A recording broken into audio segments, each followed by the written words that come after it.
Boa tarde a todos. É com todo o prazer que recebemos Maria Clara Morteira, que agradecemos a sua disponibilidade em vir falar de um tema que nos interessa enormemente a todos nós que estamos reformados. Antes de falar um pouco sobre isso, vou só dar a informação habitual de que esta sessão está a ser transmitida através do YouTube e depois pode ser vista mais tarde, quem quiser rever. As pessoas que quiserem participar na altura do debate podem pôr as questões através do bate-papo, do botão de bate-papo, ou do QIA, portanto, a Questions and Answers, que nós tentaremos, e principalmente a oradora tentará dar resposta a essas questões. Clara Morteira vem falar sobre um tema, como eu referi há pouco, extraordinariamente importante para nós, que tem a ver com o valor das pensões e principalmente a forma como, a perspectiva com que se encaram as pensões na nossa sociedade.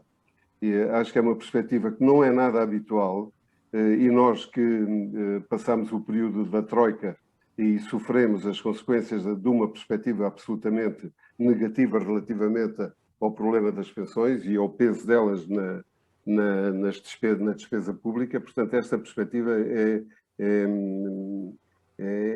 sendo surpreendente para quem não acompanha os trabalhos, estes trabalhos, é realmente útil que se tenha em consideração esta forma de ver as coisas. No final da palestra, a nossa habitual moderadora, Anabela Paixão, fará a moderação dos debates e vai-se tentar dar resposta a todas as questões que forem postas. No final, a nossa Presidente, Maria do Rosário Gama, fará a intervenção em encerrar os trabalhos. Portanto, eu passo a palavra à nossa moderadora para dirigir a sessão. Faz favor. Obrigada, António. Boa tarde a todos. O António já apresentou um pouco desta sessão. Eu reitero os agradecimentos à professora Maria Clara Morteira por ter aceitado este convite para falar de 2 décadas de reformas regressivas e crescente vulnerabilidade da provisão pública de rendimento na reforma. E vou apresentá-la brevemente. Maria Clara Morteira é licenciada em Economia pela Faculdade de Economia da Universidade de Coimbra, escola onde também concluiu o mestrado em Economia Europeia e o doutoramento em Economia. Nesta mesma faculdade tem lecionado unidades curriculares nas áreas de Economia Pública, Economia do Crescimento e Desenvolvimento e Segurança Social. A investigação que tem desenvolvido centra-se nos domínios das políticas económicas e sociais, segurança social e pensões. É membro do Comitê Executivo da European Network for Research on Supplementary Pensions. É autora de diversos capítulos de livros e artigos sobre as áreas de investigação referidas e do livro Economia das Pensões, que foi publicado em 2011, e é um livro que, nas palavras da própria autora, foi escrito contra a corrente. Nele, as políticas de pensões são examinadas tendo como ponto de partida os fins e não os meios dos sistemas, centrando-se na segurança de rendimentos na reforma, como está de resto plasmado no 15º princípio do Pilar Europeu dos Direitos Sociais e em contraponto à retórica da insustentabilidade das políticas sociais. E sem mais demoras, eu passava a palavra à professora Maria Clara Morteira. Muito obrigada. Muito obrigada. Queria, em primeiro lugar, agradecer o convite da APRE, foi com todo o gosto que aceitei, porque para mim também é uma oportunidade de comunicar os resultados da minha investigação. Bom, eu vou começar por partilhar aqui uma exposição e como um título perdão, aqui os meus slides, como o título da exposição indica, eu vou argumentar que a provisão pública de rendimento na reforma em Portugal tem vindo a ser progressivamente vulnerabilizada em resultado da trajetória de reformas das pensões seguidas nas 2 últimas décadas, desde a viragem do século. As reformas das pensões são consideradas por muitos como resposta inevitável a fatores demográficos e económicos exógenos. O argumento é bem conhecido: o envelhecimento populacional, decorrente de baixas taxas de fertilidade e do aumento da longevidade, bem como o menor ritmo de crescimento do PIB e da produtividade, considerados típicos das sociedades pós-industriais, originariam pressões orçamentais acrescidas que tornariam indispensável o recuo dos sistemas públicos de pensões. Este discurso, que é o discurso convencional, tem sido apelidado por muitos de neomalthusiano. Porquê? Porque se atribui, pelos críticos, obviamente, porque se atribui uma importância decisiva ao declínio tendencial da produtividade, bem como às pressões demográficas. Muitos outros, em que me incluo, argumentam que as reformas das pensões não são a resposta inevitável às alterações do contexto demográfico e económico. Infelizmente, estes muitos outros têm pouco espaço, por exemplo, na comunicação social. A trajetória de reformas das pensões seguida em Portugal, a partir da viragem do século, não pode ser explicada apenas por fatores de contexto. Não é, este é o meu argumento fundamental, não é a resposta inevitável a forças incontornáveis de transformação estrutural,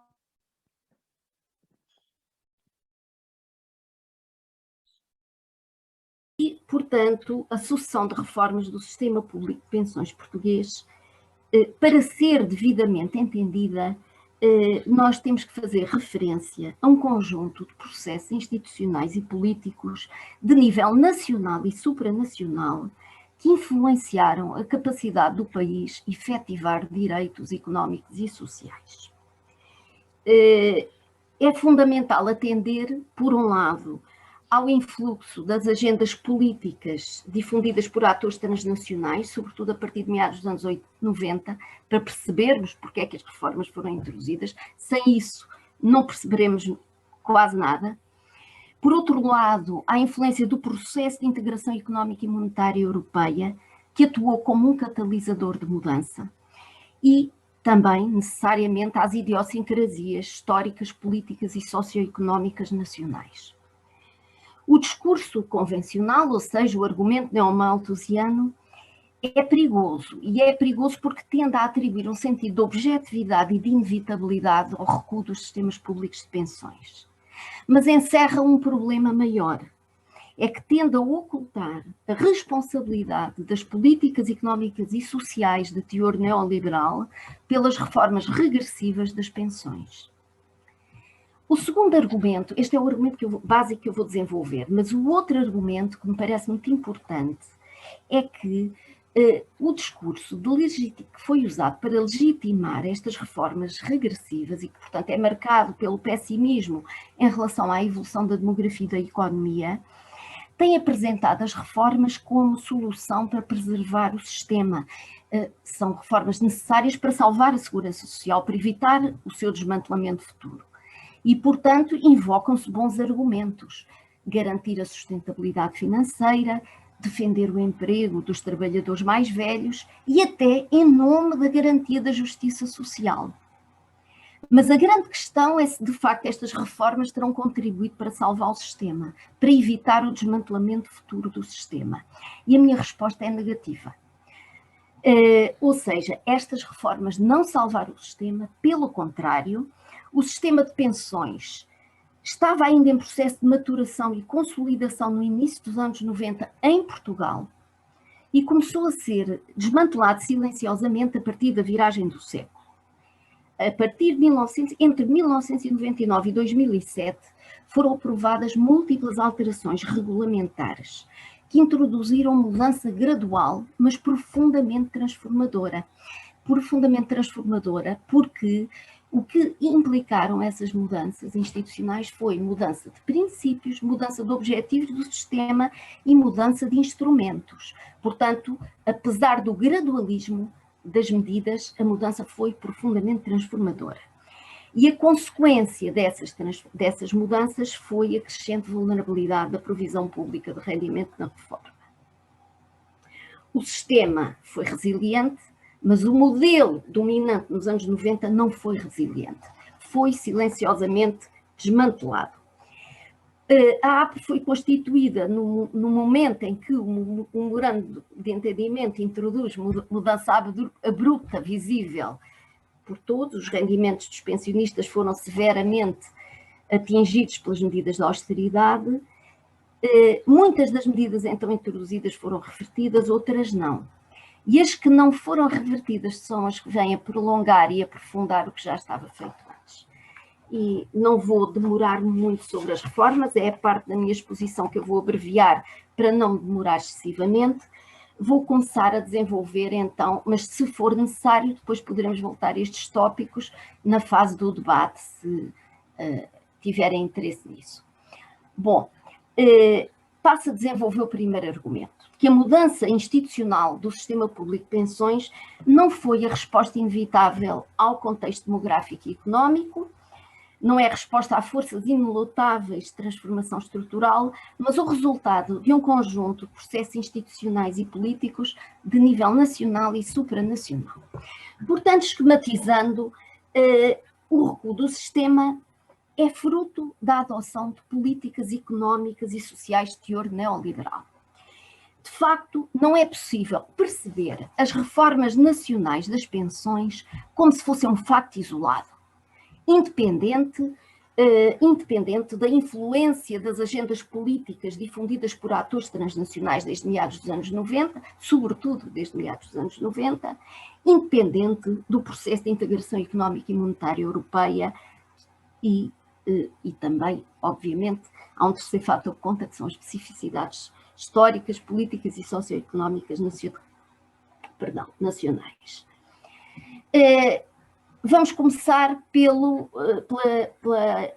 efeito, por referir esquematicamente, o efeito das novas ideias e novas normas de atuação política difundidas por atores transnacionais, designadamente o Banco Mundial, que teve um papel particularmente importante a partir de 94, quando publicou o relatório Averting the Old Age Crisis, em que esse relatório do Banco Mundial define o problema das pensões como um problema associado ao envelhecimento demográfico.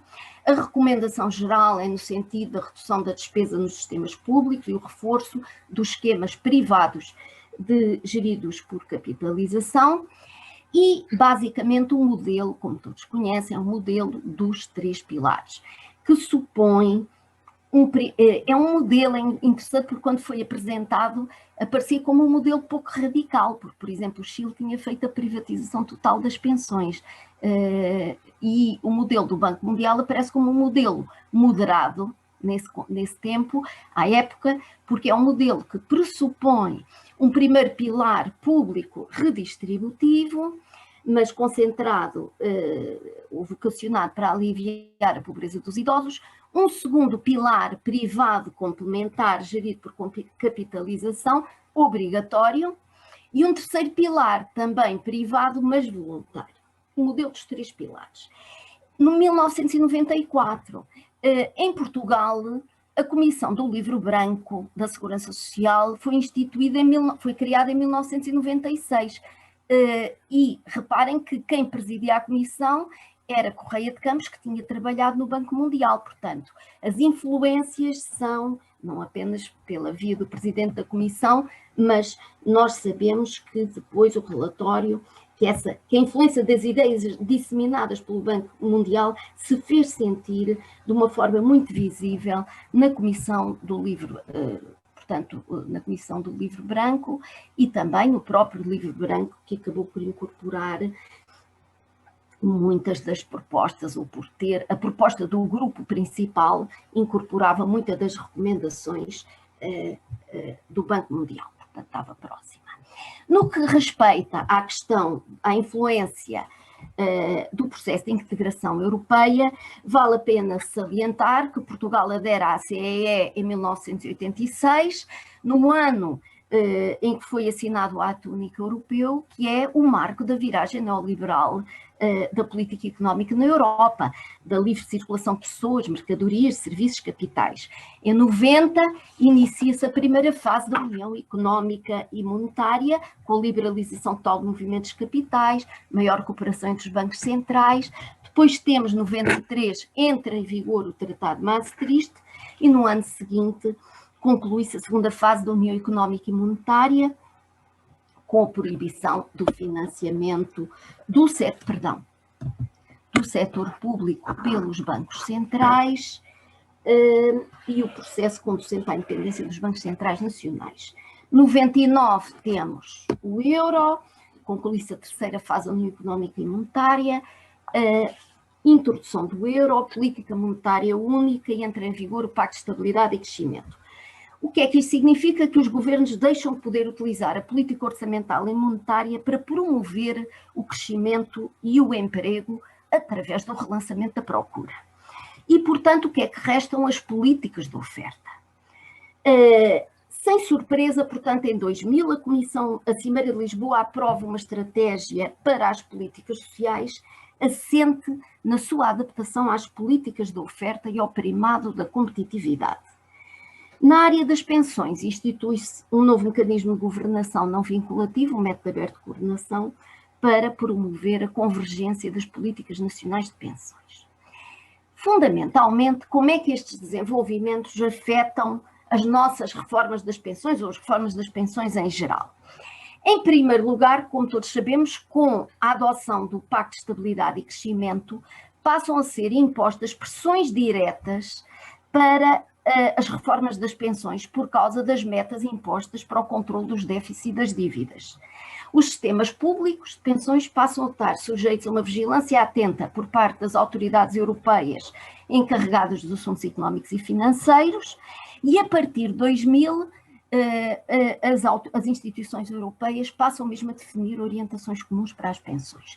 Todos estes desenvolvimentos são reforçados em 2004 com a reforma do PEC, do Pacto de Estabilidade e Crescimento, que vem reforçar as pressões, obrigando à obtenção, ou colocando metas de saldos orçamentais próximos do equilíbrio ou até excedentários.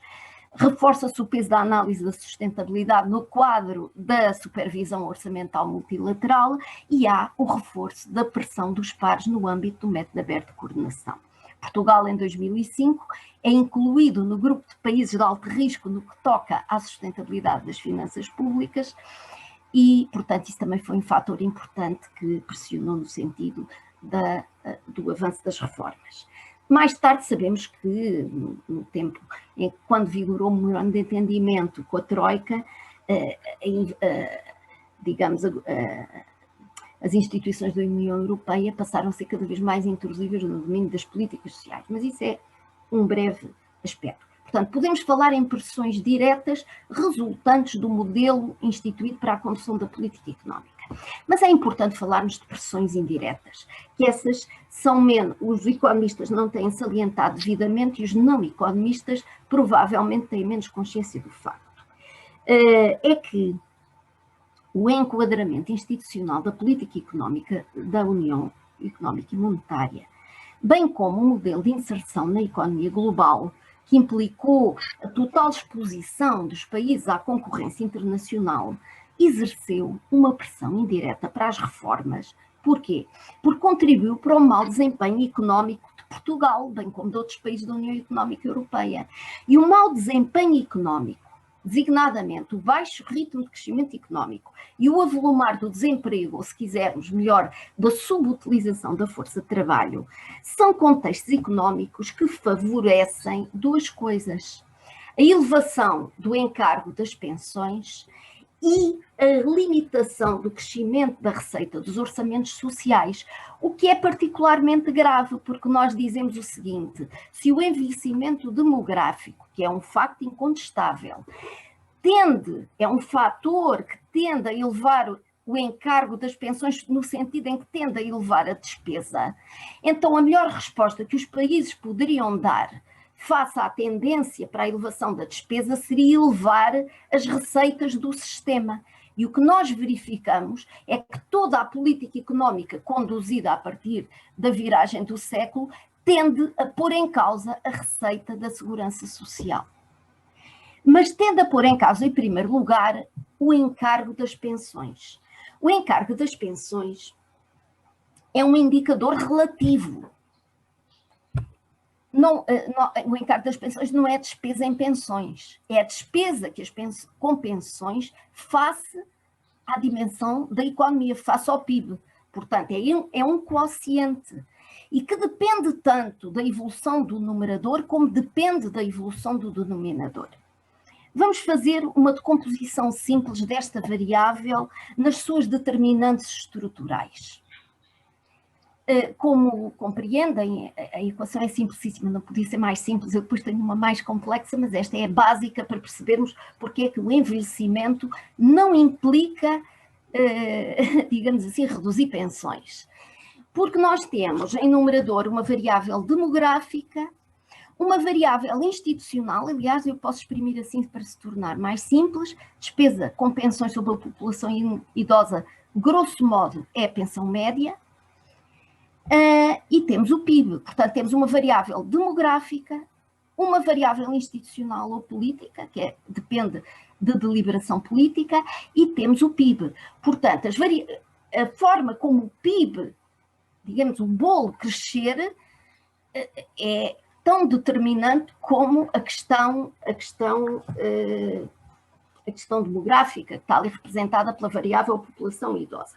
Vamos então ver como é que em Portugal, o que é que se passou em Portugal até ao euro e depois do euro, no que respeita às duas variáveis, à demográfica, população idosa, e ao PIB, para vermos se temos ou não capacidade de acomodar um crescimento das pensões, ou se somos obrigados, digamos assim, a conter pensões num contexto de envelhecimento demográfico.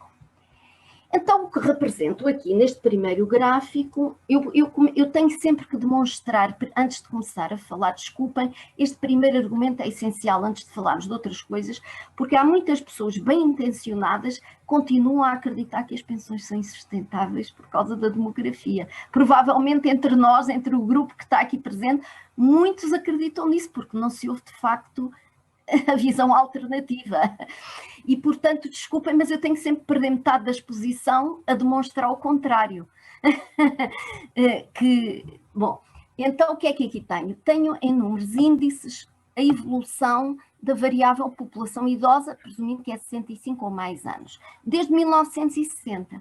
E o que nós verificamos em números índices é que em 2000, claro, eu não estou a contestar o envelhecimento demográfico, é um facto facilmente demonstrável. Em 2000, a população idosa tinha sido multiplicada por 2,35, em 2019, eu tenho aqui 18, mas este último número já é relativo a 19, só que no eixo não é possível ver, o número 2000, de 1960 tinha sido multiplicado cerca por 3,2. Vamos agora ver como é que se comportou o PIB real da economia portuguesa, real, portanto, a preços constantes, desde 1960. Porque, basicamente, se o crescimento do PIB desde 1960 tiver sido superior ao crescimento, portanto, o crescimento do denominador superior ao ritmo de crescimento da população idosa, nós podemos acomodar, não é? Ou manter as pensões, a pensão média estável ou, eventualmente, imaginar aumentá-la. Ora bem, perdão, passa-se aqui, está aqui. Essa linha verde representa o crescimento real, portanto, a preços constantes do PIB português. E que vemos que foi muito superior ao crescimento da população idosa e, portanto, se o denominador cresceu muito mais do que uma das componentes do numerador, claramente que as pensões puderam crescer ao longo do tempo, acomodar um número crescente de idosos, integrar mais pessoas no sistema e que isso não criou problema nenhum à economia. De acordo? Agora, há um facto interessante, porque eu vou-me concentrar no que se passou nas duas últimas décadas. Por isso pus aqui um pontinho vermelho, que já devem ter observado, e creio que se verá no gráfico, no ano 2000, que é o ano da viragem das políticas sociais. 99-2000, eu gosto de falar na viragem do século. vamos ver como é que a evolução relativa da população idosa e do PIB desde 2000. O que nós verificamos é que, se colocarmos o ano 2000 como ano de base, aquilo que se passou anteriormente deixa de se verificar. Ou seja, a população idosa continua a crescer a ritmo regular, mas desde 2000 o ritmo de crescimento do PIB real é inferior ao ritmo de crescimento da população idosa. Então vale a pena perguntar, e acho que é a questão que provavelmente estará na mente de todos, se temos um problema demográfico ou se temos um problema de política económica. A minha resposta é que temos um problema de política económica. Podemos observar a questão com um bocadinho mais de detalhe e verificar que em todas as décadas, eu aqui não tenho uma década, porque só tenho dados definitivos para 2019, mas são 9 anos, é quase uma década. Os dados definitivos para 2000 não vão alterar estas conclusões quando estivermos. Em todas as décadas, de 60 a 2000, o crescimento do PIB português a preços constantes, o crescimento médio anual na década, ultrapassa sempre, em qualquer das décadas, o crescimento médio anual da população idosa. Esta tendência é completamente revertida a partir do momento em que entramos no euro, certo? O crescimento económico português passa a ser a um ritmo efetivamente muito baixo e depois temos uma subutilização significativa da força de trabalho muito superior àquela que os números do desemprego refletem. Isso é conhecido e os dados do INE estão disponíveis para todos. E porquê é que a subutilização do trabalho é extremamente importante? Porquê é que é extremamente importante? Porque, obviamente, o rendimento dos pensionistas provém do PIB e, portanto, se o PIB cresce, o bolo a partir do qual o rendimento é redistribuído é menor. Há menos produção, é menos rendimento para distribuir. Se pensarmos como é que o nosso sistema é financiado, através de contribuições, mas o problema não está na contribuição, o problema está no bolo que não cresce. Depois, como é que o rendimento é repartido? Temos que questionar como é que o rendimento é repartido. E temos um problema com a repartição funcional do rendimento, porque temos a parte do trabalho no rendimento a decrescer muitos pontos percentuais desde algumas décadas, mas em particular desde o ano 2000. Isso também é conhecido, está estudado na nossa economia. Portanto, menos o PIB com crescimento lento, muito desemprego que provoca estagnação salarial. Certo? E que explica o desemprego ou subutilização do trabalho, que é um fenómeno mais geral, a estagnação salarial. De que dependem as receitas da Segurança Social? Dependem de 3 variáveis: emprego, salário e taxa de contribuição. Se temos o emprego com uma dinâmica fraca, ou pior do que isso, uma elevada subutilização da força de trabalho, se temos a parte do salário no rendimento a descer vários pontos percentuais, e se temos um ataque sistemático à contribuição social, porque supostamente é a contribuição social que causa o desemprego, o que é culpada do desemprego, quando não é, noutras interpretações económicas que não a dominante, nós temos todas as variáveis que afetam a receita de contribuição social sob ataque. O que é que isto significa? Que no momento em que precisávamos de aumentar as receitas para fazer face à tendência para o aumento da despesa de segurança social, nós temos a economia a desfuncionar e a atacar a fonte de receita da segurança social. Bom, este é o contexto económico a que eu penso que os economistas têm a obrigação de recordar quando falam de pensões, porque não é possível falar de pensões como se nós estivéssemos a pensar em equilíbrios contabilísticos da segurança social, certo? Trata-se de promover o crescimento dos rendimentos na economia, se queremos garantir pensões, e de ver como é que o rendimento é repartido. Portanto, a questão das pensões é uma questão de produção e de repartição do rendimento na sociedade. E os economistas têm uma responsabilidade grave por se terem demitido sistematicamente de discutir estas questões quando fazem estudos supostamente científicos sobre o futuro das pensões. E acho que é uma irresponsabilidade social fazer economia desta maneira. Desculpa o desabafo. Eu vou passar à frente e vou deixar a questão das reformas das pensões e a sua caracterização para o momento do debate, porque eu queria sobretudo focar-me nas consequências das reformas das pensões. A reforma de 93, ao contrário do que tem sido dito, a reforma em Portugal, houve uma reforma importante, mas é uma reforma de consolidação, porque não é uma reforma que visa incluir pilares adicionais como o Banco Mundial preconizava. A reforma das pensões até melhorou muitas pensões, porque faz uma coisa, a reforma de 93, faz uma coisa fundamental que as pessoas estão esquecidas, é que passou a ter em conta a inflação para o cálculo das remunerações anteriores, passou a atualizar as remunerações anteriores consideradas para a determinação das pensões. Só a partir de 94 é que as remunerações passaram a ser atualizadas. Imaginam as pensões miseráveis que nós tínhamos em Portugal antes de 94. Certo? E muitas vezes tenho visto dizer, em Portugal, como nos outros países, a partir dos anos 90, todas as reformas cortaram pensões. Isso é falso.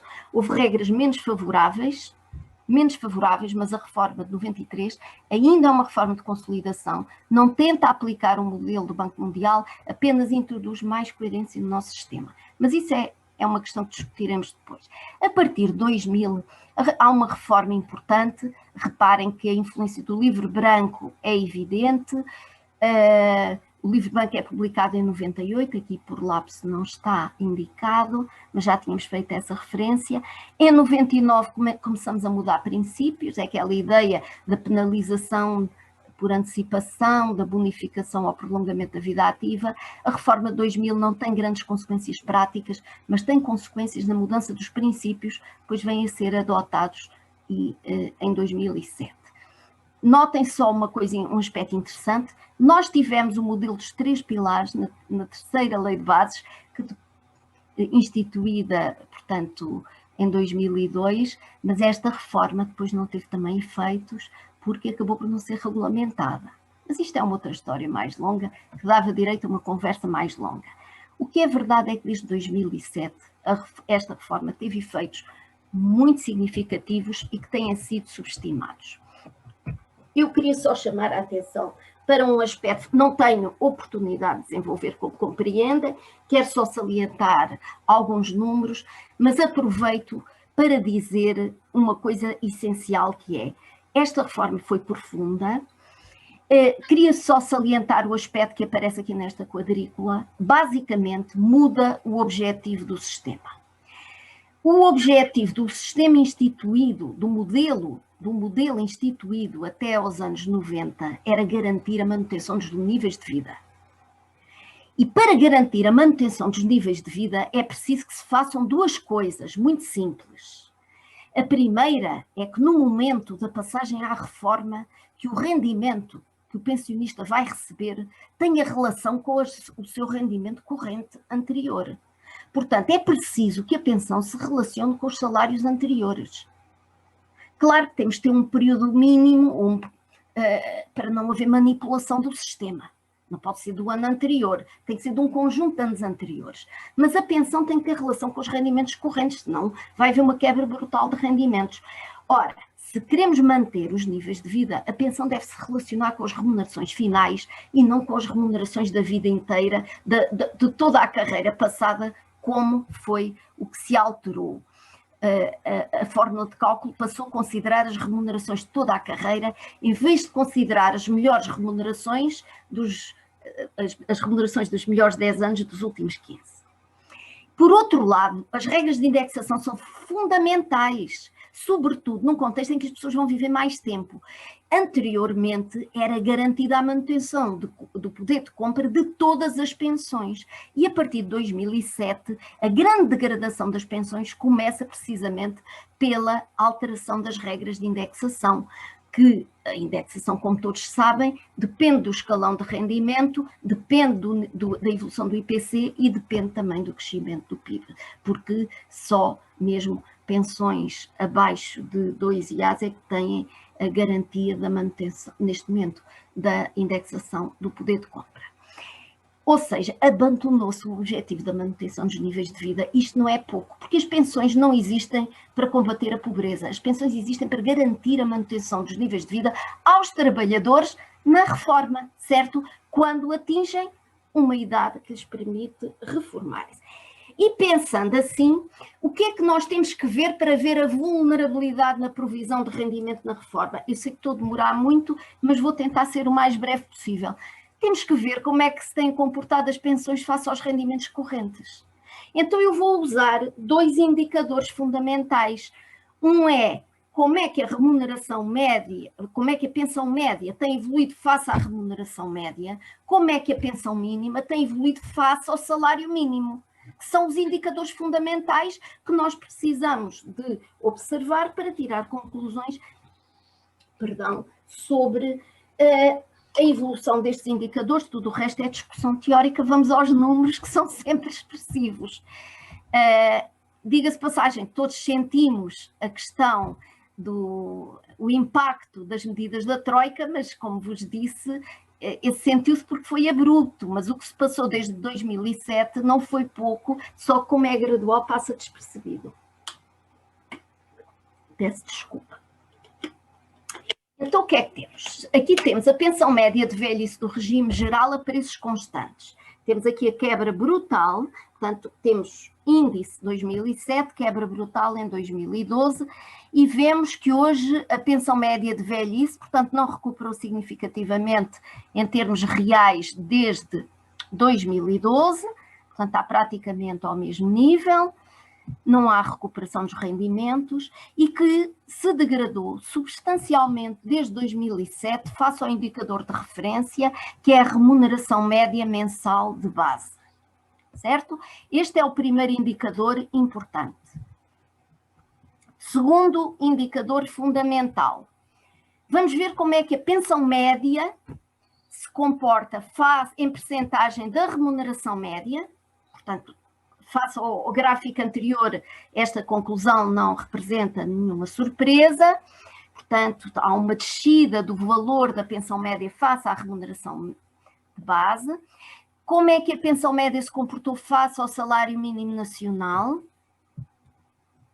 A pensão média, não é mínima, média, tinha um valor ligeiramente acima do salário mínimo nacional em 2007, sofre um declínio abrupto face a este indicador em 2012 e hoje ainda está mais abaixo. Hoje a pensão média representa cerca de 80,5% do salário mínimo nacional.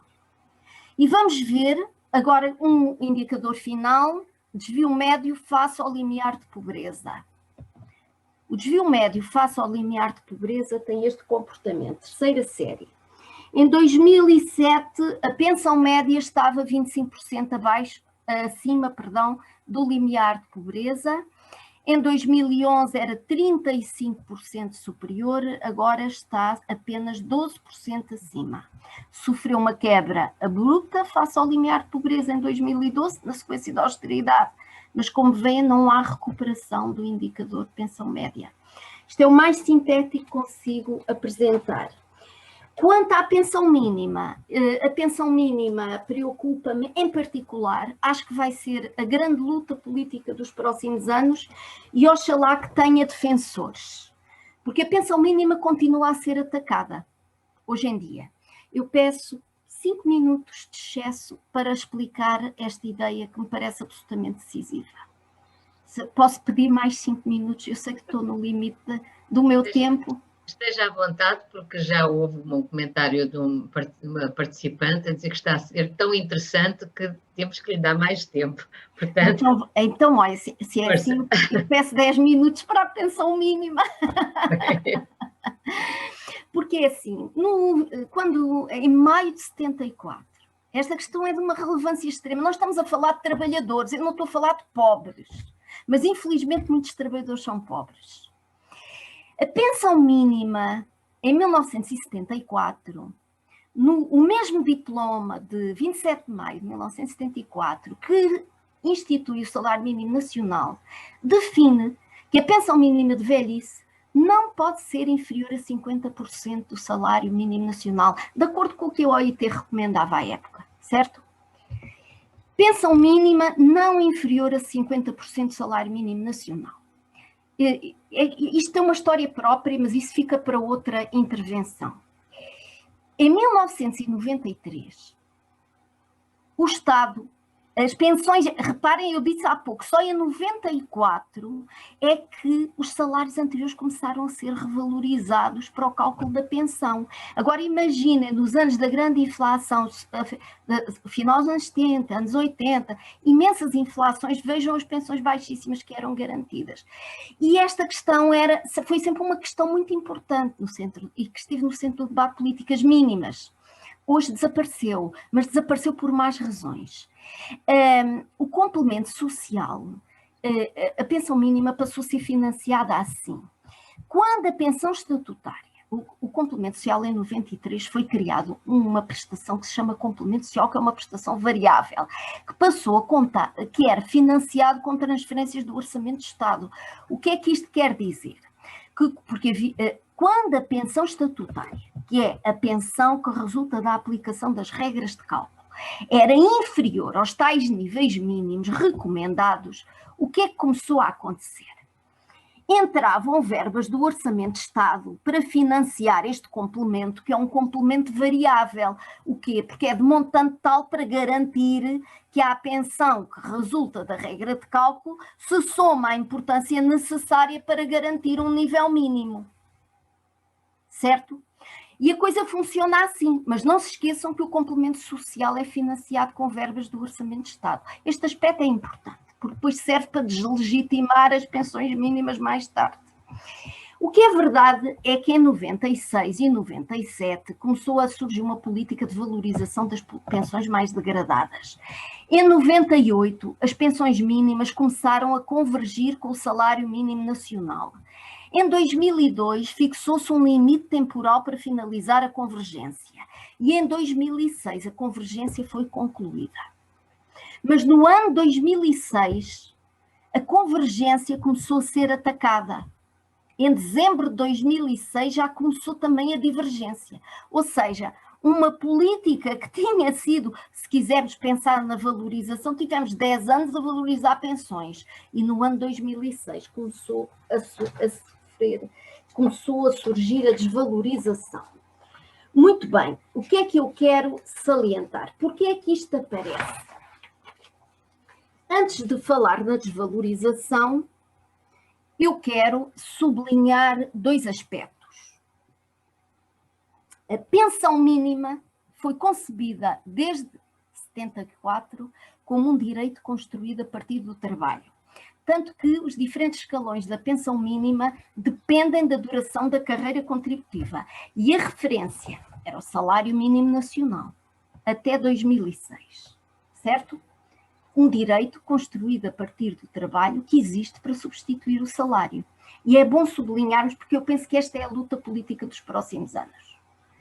Por isso é que eu pedi mais uns minutos. Este é um importante mecanismo de segurança de rendimento na reforma, porque, como compreendem, os nossos níveis de pensões, apesar de tudo, continuam a ser muito baixos, apesar de tudo, todo o caminho. O que é que acontece ali 2005, 2006? Primeiro, 2005, o complemento solidário para idosos, que é uma prestação que é concebida com o intuito de acabar com as pensões mínimas de velhice. É preciso que se diga, e é preciso lembrar isto. No preâmbulo do diploma legal que institui o complemento solidário para idosos, é dito, está lá expresso, que é preciso mudar o paradigma da política de mínimos sociais para idosos, que o aumento generalizado das pensões mínimas é financeiramente insustentável e pouco eficaz no combate à pobreza dos idosos. Está lá escrito. Pelo que se justificava a substituição por um esquema de garantia de complementos de rendimento aos idosos, ou seja, desculpem, em vez de se dar o complemento social, ia-se ver se a pessoa precisava ou não de dinheiro e acabávamos com os mínimos. Entendem? Cada um ficaria com a sua pensão estatutária, desaparecia a pensão mínima, porque o complemento social só seria pago se a pessoa não fosse casada com alguém que tivesse mais dinheiro, não recebesse uma pensão de viuvez, não tivesse os filhos que os pudessem sustentar. Portanto, começa o ataque às pensões mínimas com o complemento solidário para idosos. E eu aproveito porque a questão não saiu da agenda política. E depois o que é que se faz? Introduz-se o IAS em 2006, como todos sabem. E com o IAS inicia-se a divergência. Nós temos aqui os valores das pensões, eu não prometo ser breve, este é o gráfico mais expressivo. É o gráfico mais expressivo porque nos mostra que em 2006, quem tivesse uma carreira com 40 anos recebia 100% da pensão mínima líquida da contribuição a cargo do trabalhador, quem tivesse até entre 20 e 30 anos recebia 80%, quem tivesse entre 15 e 20 recebia 72% do salário mínimo líquido e quem tivesse só até 15 anos recebia 65%. Em finais de 2020, eu já não tenho aqui os valores de 2001, né? Tenho de memória, uma pessoa que tenha trabalhado 40 anos, estão a ver o que é o efeito da erosão drástica dos ajustes graduais, certo? Não é pouco, portanto, a austeridade nas pensões não começou com a Troika, começou no ano 2007, só que como a degradação é gradual, há uma ocultação dos efeitos desta reforma e nas pensões mínimas este gráfico parece-me devidamente esclarecedor. Hoje, um trabalhador que tenha trabalhado 40 anos, no fim da vida ativa, recebe 70% do salário mínimo nacional líquido. Tem direito a isso. E esse direito continua a ser questionado. E só umas notas conclusivas e um argumento político para nos opormos aos ataques que virão, porque os ataques continuam a ser feitos às pensões mínimas. Apesar de ser pouco, apesar da garantia já estar degradada, mas, em primeiro lugar, a questão das pensões mínimas é uma questão política maior. E é uma questão política maior porque eu gostei muito de saber o número, porque só sabia os atuais. Fazem ideia qual é a percentagem das pensões que são, a percentagem do total das pensões atribuídas são pensões mínimas? Cerca de 50% em 2018, que é o último valor que tenho. E estes números têm vindo a crescer, o que significa que as outras pensões se degradam e que uma percentagem maior de pensionistas acaba por cair no mecanismo de garantia de mínimos. Desculpa o meu entusiasmo, mas eu quando falo sobre pensões tenho que salientar estes aspectos. Hoje, 49,7% das pensões atribuídas são pensões mínimas. E este número tem vindo a crescer. Isto significa menor proteção de rendimento, redução da esfera da responsabilidade social pela provisão de rendimento na reforma, o que significa transferência dessa responsabilidade para os pensionistas e respectivas famílias, e o risco da alteração do princípio fundador das pensões de reforma, porque a pensão mínima sempre foi encarada como um rendimento substitutivo do rendimento de trabalho e cada vez mais fundamentado, portanto, desculpem, na relação laboral, e cada vez mais se afirma ou há vozes sonantes, quer no espaço político, quer no espaço académico, que argumentam que os mínimos só devem ser garantidos em caso de necessidade, ou seja, é o próprio fundamento do direito que é questionado. Será que a pensão mínima se deve fundamentar no vínculo laboral prévio ou só ser garantida em caso de necessidade? A questão não é de menos importância. O programa do Partido Socialista de 2005 incluía a proposta, sujeitar a condição de recursos todas as prestações sociais não diziam assim de uma forma clara, todas as prestações sociais não contributivas. O programa eleitoral do PS 2019 também incluía, só que a ideia aparece não como fim das pensões mínimas, ou pensões mínimas em caso de necessidade, mas como sujeitar a condição de recursos as prestações sociais não contributivas. Ora, o complemento social é considerado uma prestação social não contributiva. Seria funcionar como complemento solidário para idosos, só garantido em caso de necessidade. E ninguém nos diz é que, nesse caso, era o nível mínimo da pensão que ficava sujeito à condição de recursos. Qual é o argumento político a favor da ideia? São os encargos orçamentais. E a pressão a que o nosso país pode ficar sujeito para conter, para respeitar metas orçamentais, pode justificar que esta proposta avance. É que é muito caro garantir pensões mínimas. Fazem ideia de quanto? cerca de 1% do PIB. É muito dinheiro. No ano 2018, 1,8 mil milhões de euros. 1% do PIB é muito dinheiro. Mas eu tenho o contra-argumento. É 1% do PIB para garantir dignidade a 10 milhões, a 10% da população portuguesa, a 1 milhão de pensionistas que beneficiam dos mínimos.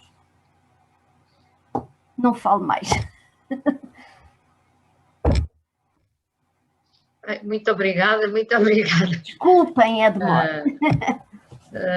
Não, a demora foi excelente, porque à medida que foi demorando, foram surgindo muitos comentários a manifestar isto mesmo que eu estou a manifestar. Eu própria, que não percebo nada de economia, acho que fiquei a perceber tudo. E eu, demora nenhuma, é um dos comentários. Eu não tenho aqui nenhuma pergunta, só tenho comentários a aplaudir a sua apresentação. Obrigada, mas com certeza que ser muito interessante e clara, uma matéria que é muito estranha, que costuma ser opaca para toda a gente, e posso dizer-lhe que temos 62 participantes, são 30 ou 40, como estávamos... o Rui Távora está a pedir a palavra, pode-lhe dar, António? Uhum.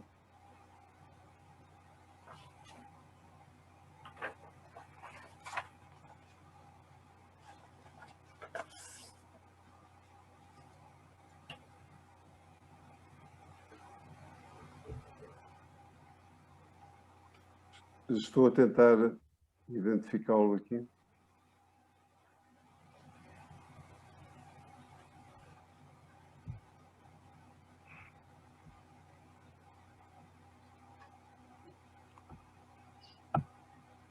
Ok.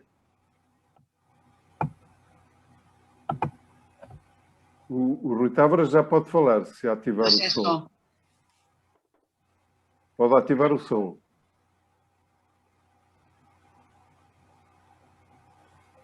Ok. Estão-me a ouvir? Sim, sim. Muito boa tarde. Boa tarde. Eu gostava de saber a opinião da doutora Clara Morteira sobre o fator de sustentabilidade. O fator de sustentabilidade que incide sobre as pensões foi criado porque, com o argumento de que era necessário fazer alguma coisa, atendendo a que, com a criação do Serviço Nacional de Saúde, a esperança média de vida aumentou e que as pessoas estão mais anos a receber pensão. Vivem mais anos. Mais tarde, o aparecimento da Troika continuou a chamar-se fator de sustentabilidade, mas aquilo foi um esbulho, porque os valores do fator de sustentabilidade atingiram níveis pornográficos. O que se passa é que, infelizmente, essa medida da Troika não foi revertida até aos nossos dias. Outro aspecto que eu gostava de ouvir a doutora Clara Morteira é se eu sei que o complemento solidário para idosos, sabe toda a gente que o complemento solidário para idosos tem regras inaceitáveis, como, por exemplo, o facto dos rendimentos dos filhos dos requerentes contarem para efeitos da atribuição da prestação. É uma coisa perfeitamente inaceitável. E tem uma burocracia, não tem simplex, aquilo é um fadário para se instruir um processo de complemento solidário para idosos. Mas excluindo esses problemas que o complemento solidário para idosos tem, não lhe parece que é mais justo atribuir uma prestação de facto social, de facto que não faz parte da pensão estatutária, a quem realmente precisa, do que estar a subsidiar reformados e reformadas que têm cônjuges com pensões muito dignas. Há casais em que há um desequilíbrio enorme entre os rendimentos de um elemento do casal e o outro elemento do casal. E quando se combate a miséria, a ideia do combate à miséria, de que todos somos apoiantes e estamos todos na primeira linha, nós temos que começar por algum lado e, aparentemente, na minha opinião, é preferível tirar da miséria pessoas que efetivamente estão na situação de miséria. Porque, como disse muito bem, os valores envolvidos para resolver essa chaga social que é a miséria em Portugal e entre os idosos, implica verbas avultadas. Muito obrigado. Responde já, responde a um conjunto de questões. Pode responder, porque por enquanto não há mais nenhuma questão. Clara, posso perguntar, já houve aqui duas propostas para retirar o compartilhamento de tela. Acha que ainda vai precisar de utilizar alguma coisa? Sim. Então deixamos estar, ok. É só para as pessoas também saberem. Sim, até porque aproveitava para voltar atrás naquele esquemazinho sobre a reforma de 2007 para responder à questão sobre o fator de sustentabilidade. Ajuda. Posso responder? Pronto. Então, ia responder às questões. Vou tentar responder e dar a minha opinião sobre a última questão. Mas vamos começar pelo fator de sustentabilidade. Vou recuar um pouco, sim, para mostrar o seguinte. O fator de sustentabilidade deve ser percebido. Eu não falei sobre as reformas, só sobre as consequências das reformas, mas isto é um tema muito interessante, a meu ver. Porquê? Porque mexe com duas coisas. Por um lado, com os novos princípios, a reforma de 2007, como aliás a de 2002, que não teve uma grande consequência prática, porque desfazou a aplicação de algumas regras.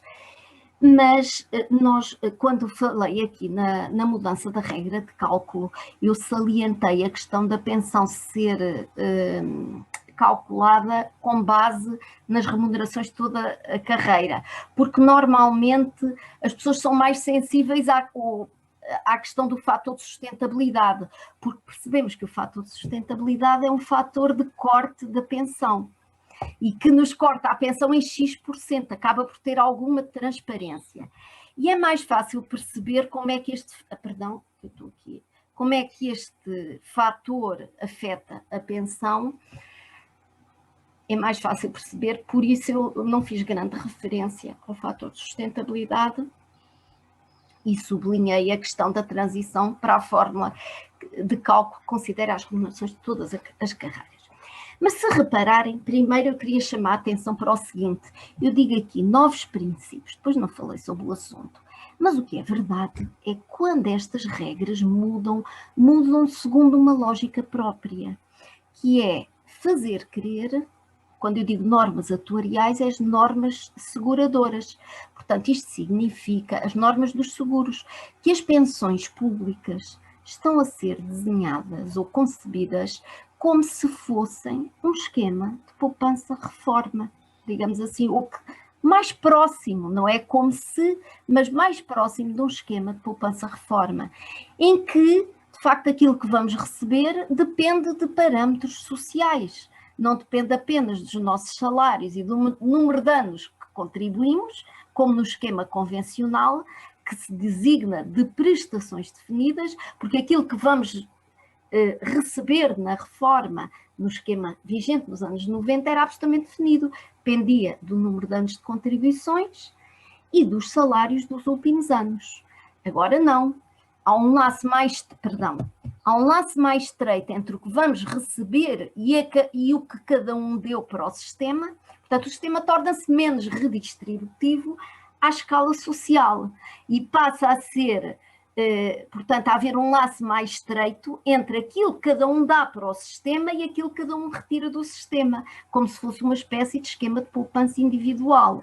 Há uma lógica própria nesta regra, que é reduzir a redistribuição interpessoal e aumentar a redistribuição interindividual, aquilo que vai do indivíduo para si próprio, digamos assim. Por outro lado, o fator de sustentabilidade faz depender a pensão da esperança de vida em geral, como nos mecanismos seguradores. Isto é, digamos assim, o lado, digamos, do desenho do sistema. Mas a verdade é que o fator de sustentabilidade e o seu agravamento, que passa mais despercebido, apesar de ser uma medida relativamente clara. Mas a outra medida que veio do período da Troika, que não foi revertida e que é gravíssima, que é a indexação da idade da pensão à esperança de vida na sociedade, ou seja, todos os anos mais ou menos aumenta um mês a idade da reforma, já não temos uma idade legal da reforma, mas ela é variável em função da esperança de vida na sociedade. Estes mecanismos são designados mecanismos de ajustamento automático. Por que é que são usados? Têm sido usados e estão estudados também na literatura sobre, não é tanto económica, mas de ciência política, porque são mecanismos de ajustamento automático que têm uma vantagem para os atores políticos, é que fazem os cortes sem debate público. Certo? Porque eles promovem o ajustamento automático ao contexto, seja económico, seja demográfico, etc. Nas pensões sempre houve, ou sempre se usou, era habitual utilizar-se um mecanismo de ajustamento automático, que era a indexação às remunerações ou indexação das pensões aos preços. Só que eram mecanismos de indexação que promoviam o aumento das pensões para ajustar ao contexto económico. E os mecanismos de ajustamento automático, como o fator de sustentabilidade ou a indexação da idade da reforma à esperança de vida, existem e têm sido cada vez mais utilizados para promover o ajustamento para baixo das pensões às alterações de contexto. E porquê é que são cada vez mais utilizados? Porque dispensam o debate político. Porque apresentam estas necessidades, entre aspas, de reforma como uma coisa indispensável, então a maneira mais simples de fazer é nem debater, certo? Nós nem debatemos o que se passa à indexação anual das pensões, porque a mudança foi introduzida em 2007 e agora é deixar o sistema funcionar em piloto automático, certo? Não é preciso revisões constitucionais para cortar pensões, porque elas automaticamente vão ser cortadas. Se for uma mudança abrupta, ainda é preciso fazer revisão constitucional.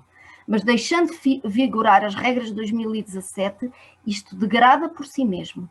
À medida que o contexto económico degrada o contexto demográfico, as pensões estão a ser degradadas.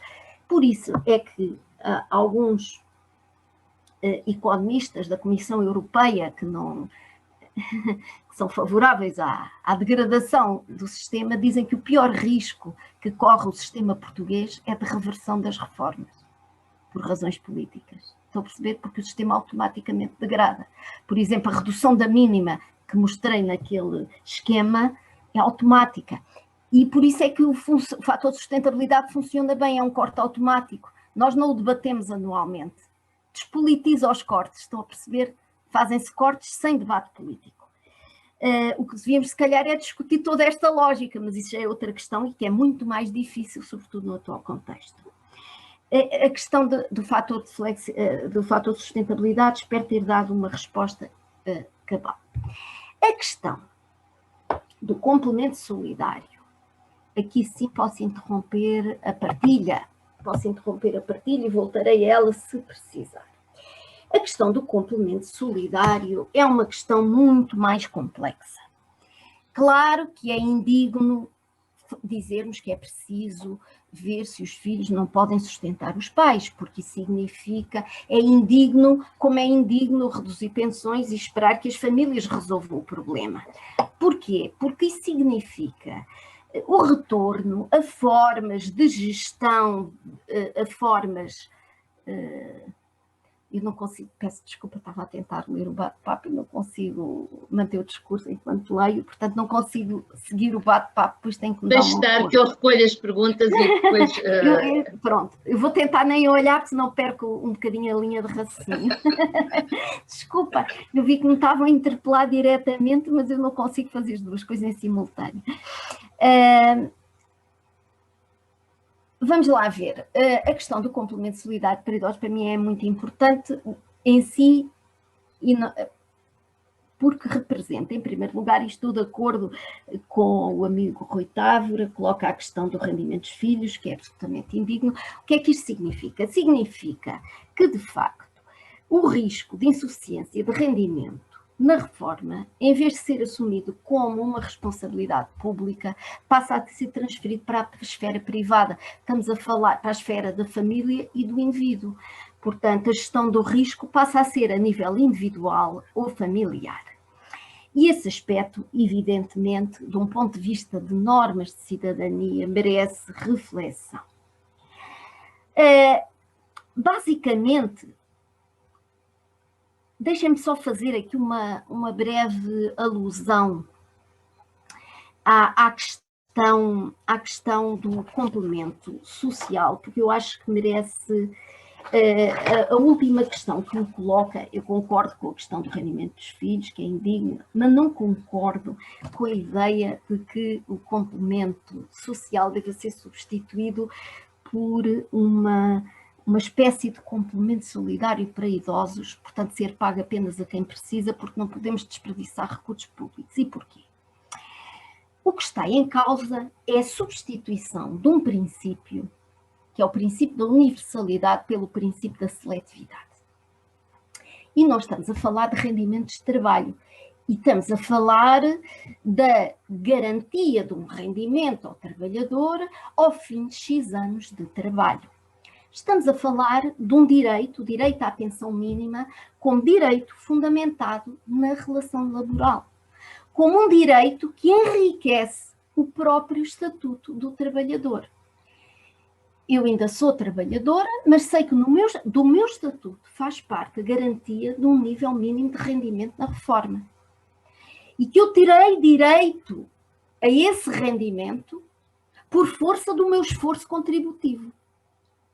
Não é que eu tenha que receber aquilo que pus no sistema, não que o sistema é redistributivo, mas que eu terei direito a uma parcela do meu salário. E receber essa parcela é algo de extremamente legítimo. Porquê? Porque não há sistema que promova mais a solidariedade entre gerações do que um sistema de pensões por repartição. Porque eu hoje contribuo não para mim, eu hoje contribuo para assegurar a pensão dos meus colegas da função pública que estão reformados. E quando chegar o dia dos meus talvez 67 anos, se as regras permanecerem constantes e eu passar à reforma, no dia em que receber a primeira prestação, essa prestação é extremamente legítima. Porquê? É legítima porque eu passei 40 anos a contribuir para assegurar as pensões dos meus colegas aposentados da função pública. É uma verdadeira solidariedade entre gerações. Quem vai pagar a minha pensão? Não sou eu, isto não é um esquema de poupança. Isto é um esquema de solidariedade entre gerações. Os meus colegas que forem trabalhadores no ativo vão contribuir para assegurar a minha pensão. O Estado é o garante deste sistema. E o que é que o Estado me garante?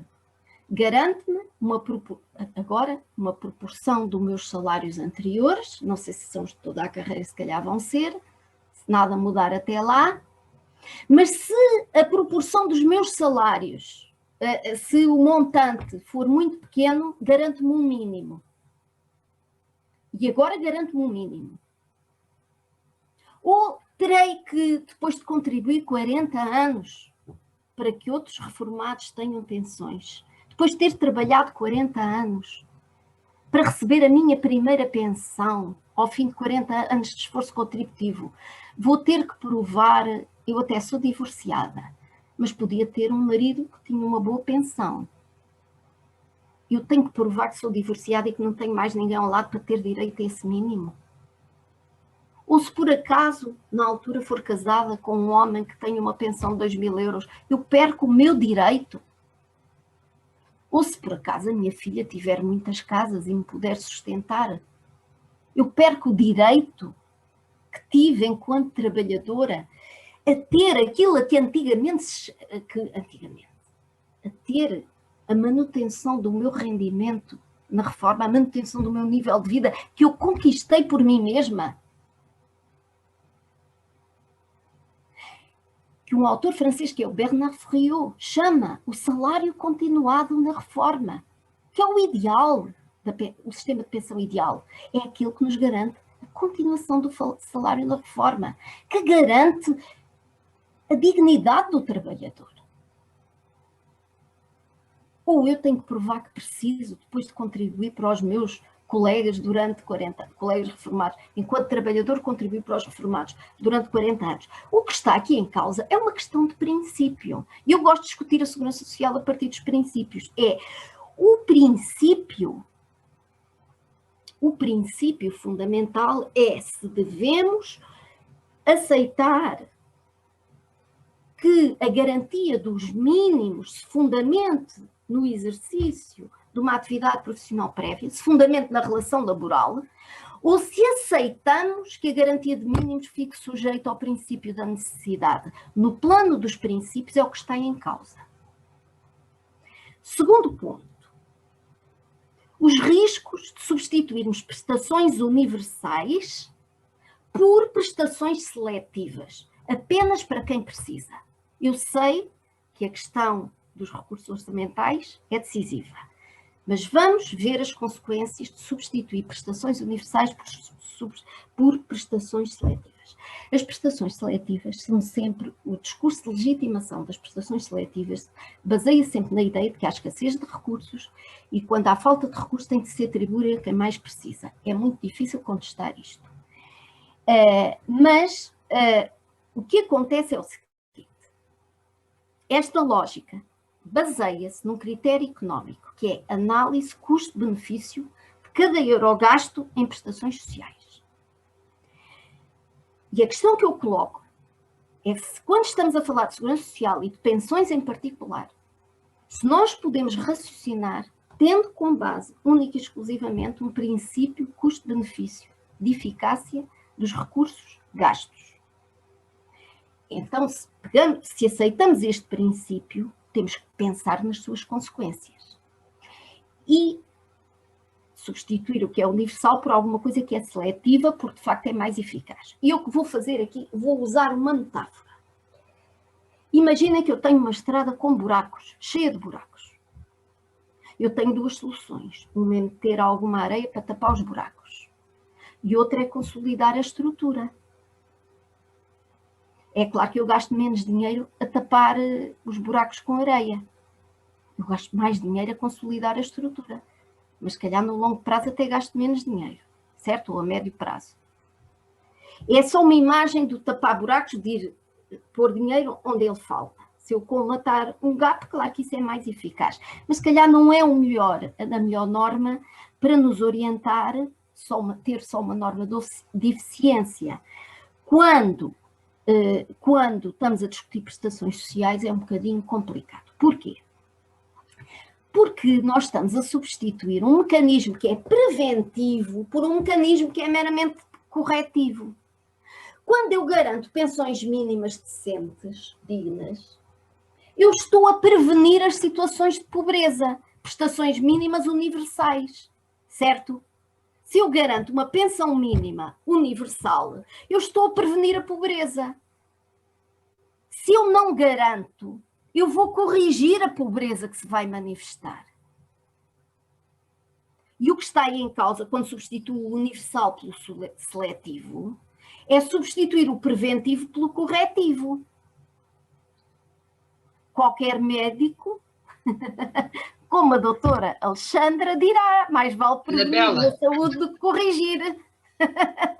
Certo? E eu digo o mesmo para as políticas sociais. Segundo, estamos aceitar, retornar a formas de gestão do risco e da insegurança económica de base individual, familiar ou assistencial. Terceiro, como já disse, estamos a degradar as proteções associadas à condição laboral. Quarto, ao exigir prova de recurso, estigmatizamos os beneficiários. Para providenciar segurança económica de uma forma sustentada, nós temos que enfrentar as causas estruturais da insegurança económica. E quais são elas? Bom, basicamente é reforçar os mecanismos de natureza preventiva. Assim é que se conserta a estrada de uma forma consistente. E quais são os mecanismos de proteção de natureza preventiva? A garantia do pleno emprego, garantia do emprego para todos. Emprego sem ser precário, com salários dignos e com prestações universais substitutivas do rendimento de salário, seja subsídios de desemprego, seja pensões, seja subsídios de doença, dignos. Temos que valorizar, se queremos uma sociedade que garanta segurança de rendimento, que não vulnerabilize os pensionistas, temos que começar pelo mercado de trabalho, porque quando damos emprego aos jovens, estamos a contribuir para financiar as pensões dos idosos. Não há nenhuma... ninguém pode atacar um sistema de repartição em nome da solidariedade entre gerações. Não há nenhum sistema mais solidário. Uma pessoa contribui durante 40 anos para financiar as pensões dos reformados, um dia quando é reformado os ativos contribuíram para as suas. Não há sistema mais solidário. Queremos melhorar as pensões, temos que garantir emprego aos jovens.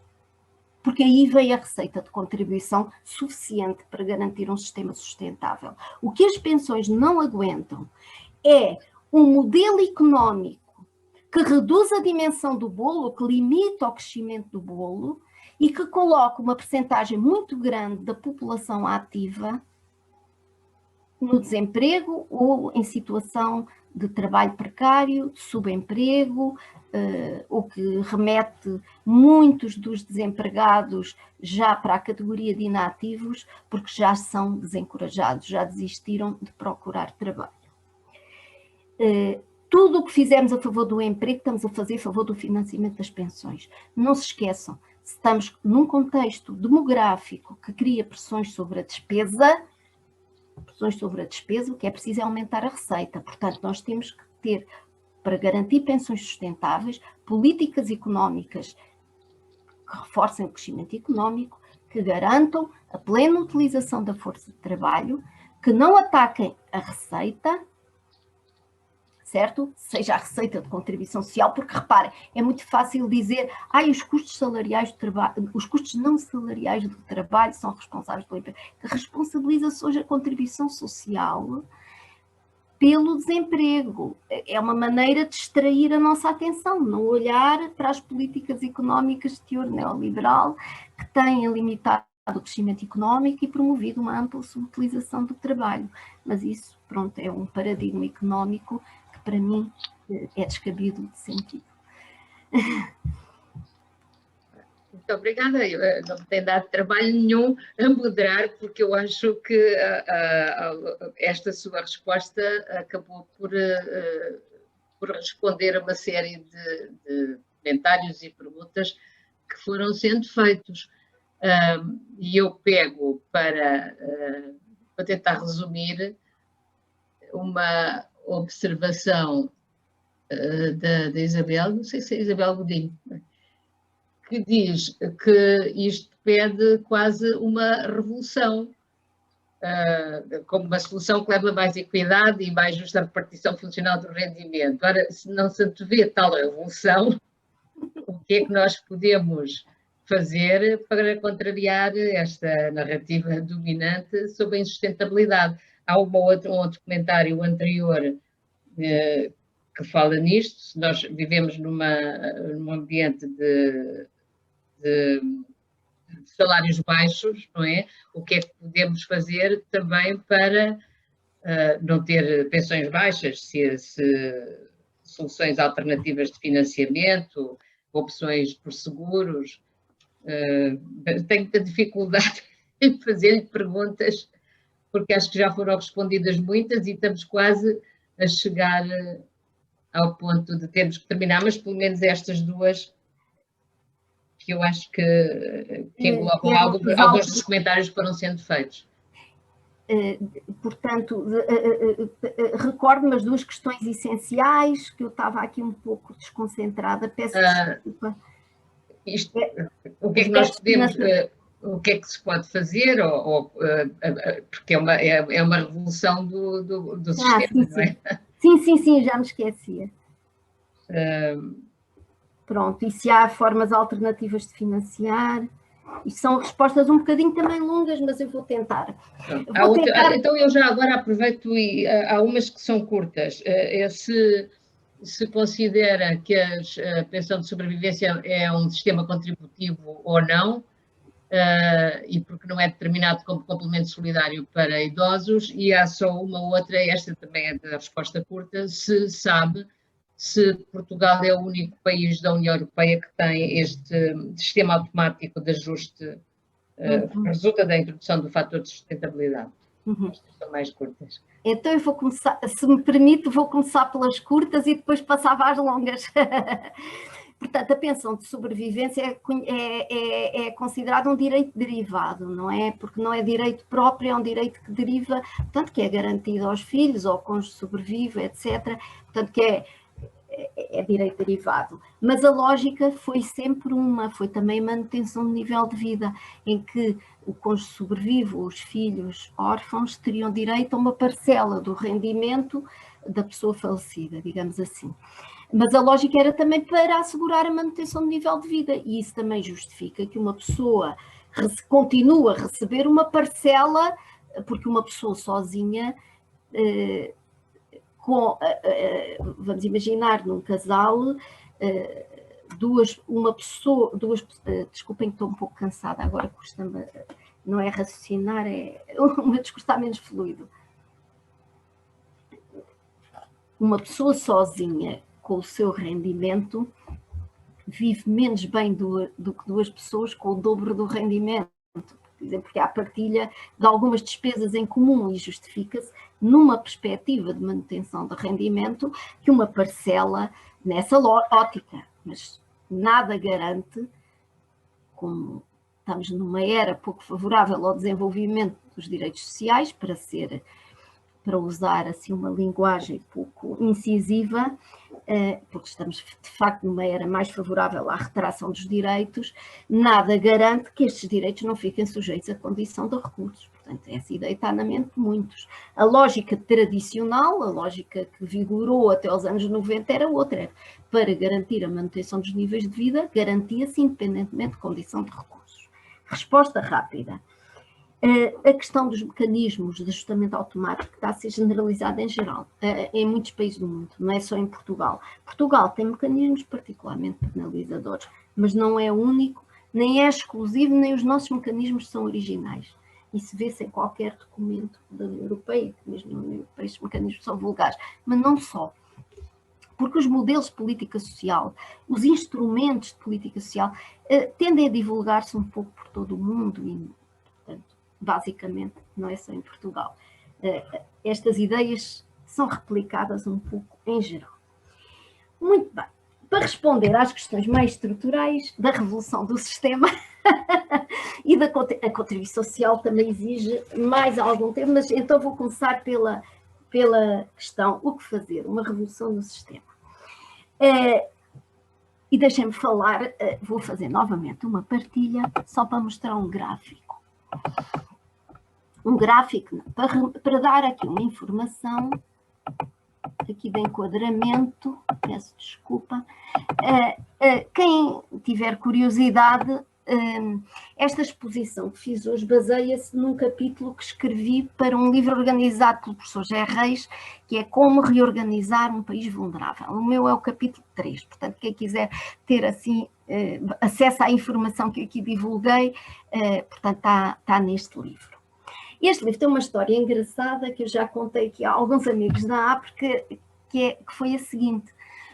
Em finais de 2019, o professor José Reis convidou um conjunto de colegas para escreverem para um livro que tinha um outro título, que era Vulnerabilidades, Retratos de um País Frágil.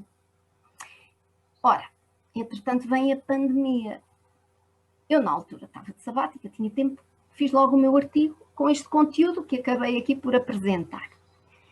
E, entretanto, vem a pandemia e o professor José Reis disse-nos, calma lá, nós vamos ter que mudar o livro. Porque vamos pensar as alternativas. E então, em vez de ser vulnerabilidades, retratos de um país frágil, retratos de um país frágil, ficou como reorganizar. Portanto, nós temos que falar nas alternativas. E então, eu que já tinha o meu artigo escrito, pedi-lhe para acrescentar 3 páginas a falar nas alternativas. E agora, muito rapidamente, para dizer o que fazer, é preciso uma revolução do sistema? Eu acho que sim. É isto para responder a essa pergunta. Mas não queria falar nessa revolução sem dar um breve enquadramento. Para já ponho aqui uma página em branco e depois vou mostrar uma imagem que eu gosto de mostrar sempre aos meus alunos de Segurança Social como cidadãos, digamos assim, para refletir um bocadinho sobre estas matérias. E a primeira questão que importa lembrar é que a segurança social na Europa e noutros países do mundo foi edificada na sequência de experiências históricas extremamente penosas. Primeira e Segunda Guerras Mundiais. Com a Primeira Guerra Mundial, no fim da Primeira Guerra Mundial foi assinado o Tratado de Versalhes e foi então que a OIT foi constituída no âmbito do Tratado de Versalhes. E a OIT teve um papel importantíssimo a divulgar em todo o mundo o modelo dos seguros sociais que tinha sido criado na Alemanha no final do século XIX. Por outro lado, nós sabemos que a segurança social moderna, digamos assim, foi criada no pós-guerra, no pós-Segunda Guerra Mundial. A história do Reino Unido é notável, certo? O país saiu completamente devastado saiu da Segunda Guerra Mundial completamente devastado, com um sofrimento humano incomensurável, infraestruturas destruídas, a economia, uma economia de guerra, tanto que de imediato não conseguia produzir bens. O setor produtivo precisava de uma reformulação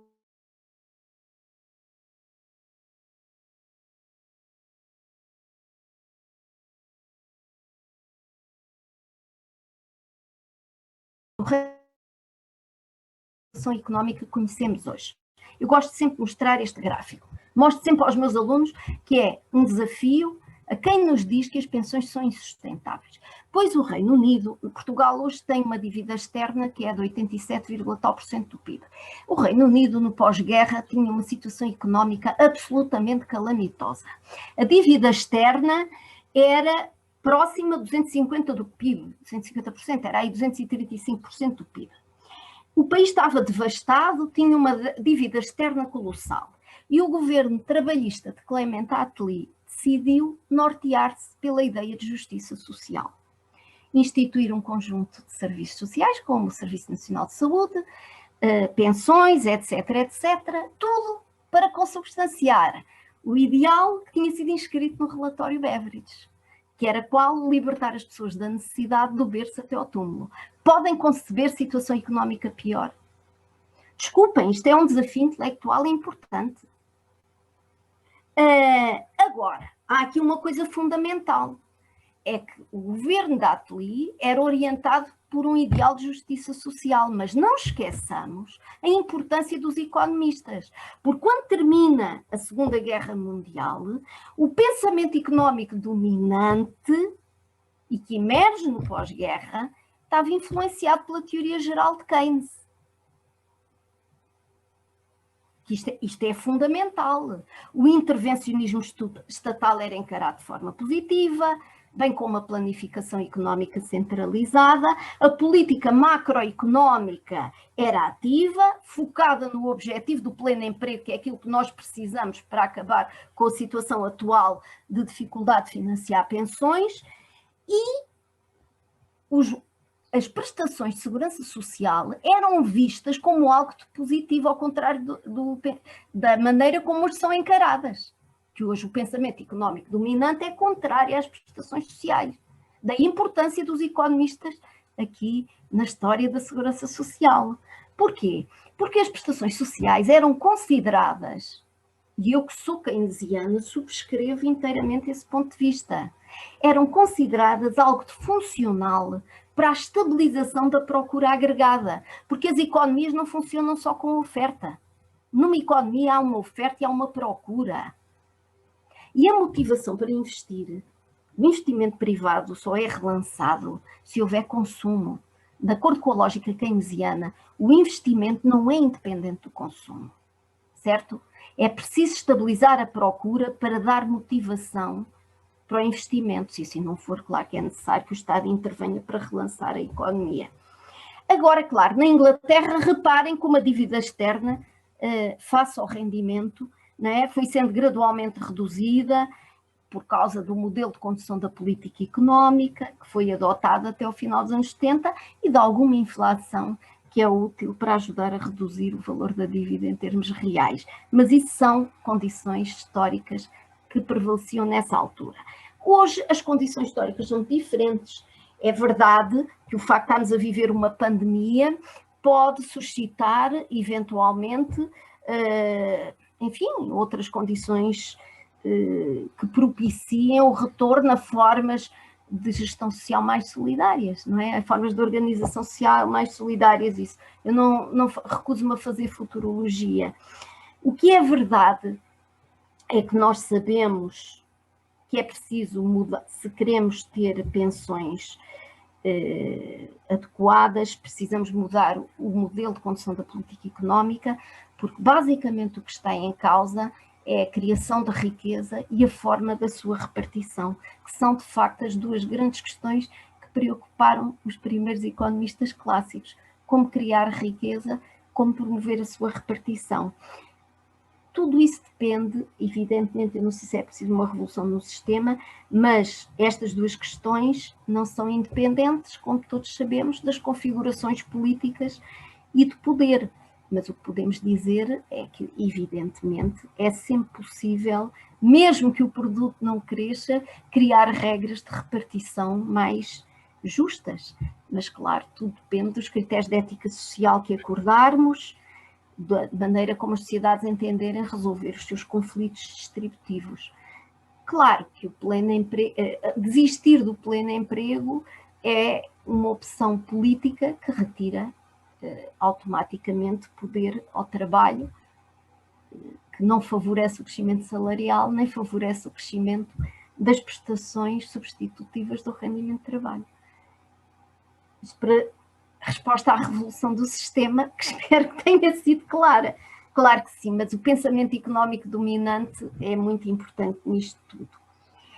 Quanto à questão da contribuição social, que era a última, se o problema está no produto, se o problema está na forma como esse produto é repartido, quando discutimos a questão da contribuição social, estamos a discutir apenas uma questão, que é o instrumento que vamos usar, se é contribuição social sobre o salário, se é contribuição social sobre o valor acrescentado, se é imposto.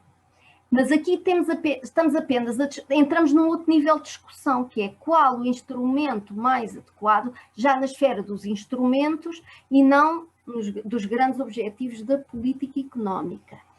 Agora, eu pessoalmente, vou dar a minha opinião pessoal, eu penso que a contribuição social sobre o salário, tal como existe, é o melhor instrumento para promover a repartição, portanto, a transferência de rendimento para os pensionistas. E é o melhor por diversas razões. Primeiro, por razões políticas e de legitimidade, basicamente. Em primeiro lugar, porque é assim, não é o instrumento que aumenta o volume de recursos, digamos assim. O que interessa é o volume de recursos e depois encontrar a melhor forma para o repartir. No entanto, eu penso que a contribuição social, muito brevemente, tem inúmeras vantagens. A primeira vantagem é que a contribuição é definida, a receita de contribuição social é definida na repartição primária do rendimento. Ou seja, na origem, quando o valor é criado. Quando se definem as partes do trabalho e do capital no valor acrescentado, define-se logo a parte da massa salarial, que é a receita de contribuição social. É X% mais 23,75% do valor do salário bruto. Mais 11% que a cargo do trabalhador. Logo, a contribuição social concorre com o lucro e o salário direto, na repartição primária do rendimento. O que eu questiono, e é uma questão que eu deixo, eu acho que é vantajoso que a receita seja obtida na repartição primária do rendimento, porque o que eu duvido é que se os beneficiários da Segurança Social não conseguirem obter a receita da Segurança Social na repartição primária, que a venham a obter através de imposto ou de outra forma na repartição secundária do rendimento. Ponto 2. A contribuição social é fonte de direitos. Porquê é que eu tenho direito à pensão? Porque andei 40 anos a contribuir para os aposentados da função pública, certo? E é uma fonte de direitos que tem uma legitimidade particular, porque é uma fonte de direito à pensão que significa uma transferência entre iguais. Eu hoje contribuo para os aposentados, um dia mais tarde os trabalhadores contribuirão para mim enquanto aposentada. É de mim, é do trabalho para o trabalho. É do trabalhador para o trabalhador em situação de desemprego, de doença, de reforma. É uma transferência entre iguais. E esta transferência não se confunde com as transferências de rendimento que são promovidas pelo sistema fiscal, que são de ricos para pobres. Quem dá não tem o estatuto de quem recebe. Certo? E se eu transferir do trabalhador para o trabalhador desempregado, do trabalhador para o trabalhador na doença, do trabalhador para o trabalhador pensionista, ou do trabalhador para o trabalhador que tem uma incapacidade, é uma transferência entre iguais. Porque nenhum de nós sabe se um dia não está doente e não precisa de receber subsídio de doença. Se um dia está desempregado e não precisa... Se um dia atinge a idade da reforma e não precisa de receber a pensão. O seu salário continuado, como eu gosto de dizer, seguindo o Bernard Ferriot. Portanto, o tipo de financiamento escolhido também estabelece o tipo de solidariedade que se organiza. E eu prefiro beneficiar de uma solidariedade entre iguais do que de beneficiar da solidariedade do rico para mim porque necessito. Certo? Como beneficiária. A minha dignidade não é exatamente a mesma. O abandono, quarto ponto, o abandono da contribuição social tem implicações na gestão do sistema. E tem implicações diretas. Porquê? Porque se o complemento social fosse financiado com contribuição social, nós nem sabíamos quanto é que custava. Porque estava misturado na receita de contribuições. Como o complemento social é financiado e precisávamos de mais receita de contribuições, certo? Se calhar não podíamos fazer tantas isenções e reduções de taxas em nome da criação do emprego. Mas isso é outra história. A verdade é que quando a Segurança Social fica dependente dos recursos do Orçamento de Estado, mais facilmente as prestações são reduzidas porque fica o Orçamento da Segurança Social mais dependente de pressões políticas no sentido da contenção orçamental.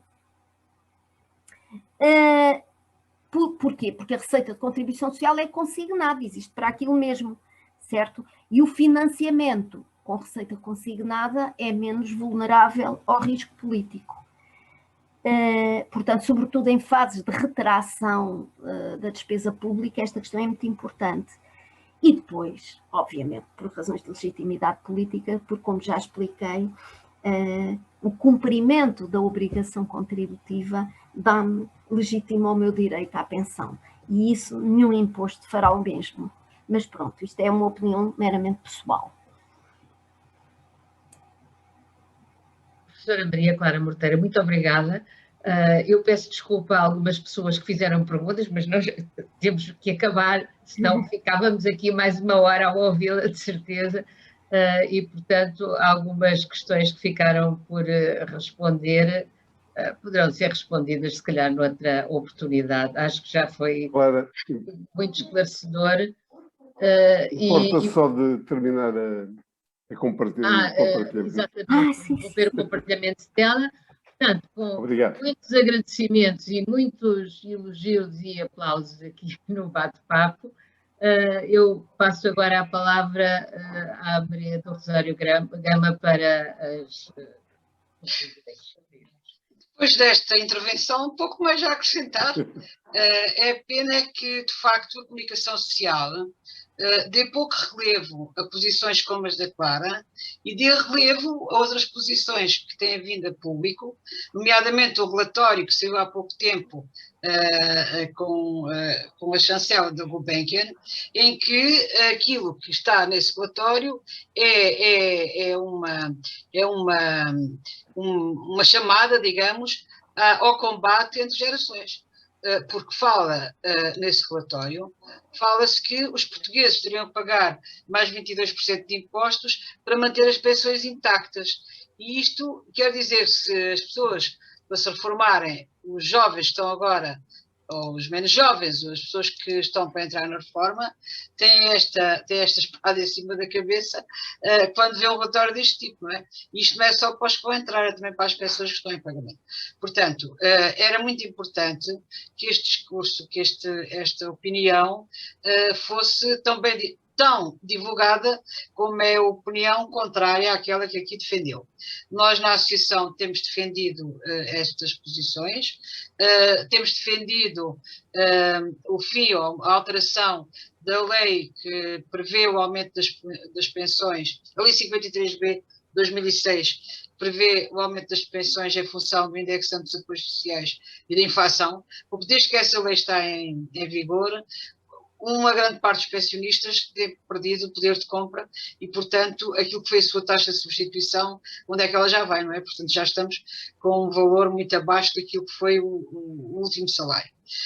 E, portanto, temos defendido isso. Temos defendido o fim dessas pensões mínimas, em que mais de 1.400.000 pensionistas da Segurança Social têm pensão inferior ao salário mínimo.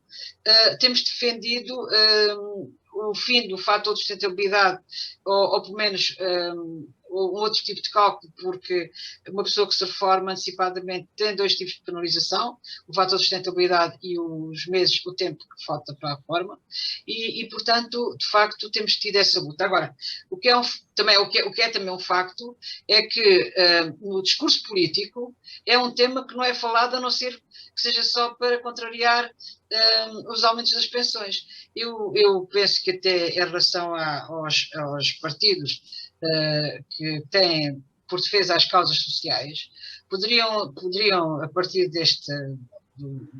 da defesa destas posições, assumirem-na mais assertivamente do que aquilo que tem acontecido. Nós, de facto, não temos tido solidariedade da parte dos partidos quando nós reivindicamos quer o fim dessa lei 53B de 2006, portanto, da tal forma que entrou em vigor em 2007, quer as questões relativas ao salário mínimo. E por isso, uma vez que estamos na mesma onda, agradecemos muito a sua contribuição e pronto, e vamos continuar a colaborar. Eu tinha posto uma questão que não chegou a ser respondida, mas depois vou-lhe perguntar assim pessoalmente, e outras, que se calhar, se houvesse possibilidade de fazer uma recolha, talvez pedimos à Clara para fazer uma resposta breve, para poder satisfazer as 62 pessoas que estiveram aqui presentes, muitas das quais fizeram perguntas, e estas 62 pessoas estiveram o tempo todo aqui a assistir sem desistir. Olha, já que está um comentário, fazer como outra ação consigo era necessário. Portanto, Clara, muito obrigada às pessoas que estiveram a assistir e muito obrigada à Clara, que de facto foi espetacular. Aliás, nós já conhecíamos. Eu é que agradeço a oportunidade também para comunicar esta investigação, ainda por cima está publicada, eu gosto de divulgar também, porque uma pessoa acaba por não ter muito eco. Pois, e é isso que eu digo, era bom que a comunicação social desse mais realce a essas posições. Infelizmente é exatamente o contrário, só dá realce àquilo que vai contribuir. Isto é também este abaixamento do valor das pensões que temos vindo a sentir, é também uma forma de preconceito contra a idade. Portanto, isto é a desvalorização dos pensionistas, porque, eu acho que o modo como nós temos uma sociedade cada vez mais envelhecida, não é? E continua a predominar na nossa sociedade uma visão negativa do envelhecimento. E esta visão comporta estereótipos quanto às pessoas idosas que são vistas pela sociedade como pessoas frágeis e dependentes. E, portanto, eu acho que... deixa-me só desligar aqui isto. Eu acho que era muito importante que viesse a lume esta questão da intergeracionalidade, da solidariedade entre gerações, porque é isso que nós defendemos também, o sistema retributivo. Embora a pressão europeia, a pressão nacional, as conversas que nós ouvimos, toda a gente está a defender aquilo que nós não queremos. É isso. Muito obrigada e uma boa tarde e havemos de encontrar mais vezes.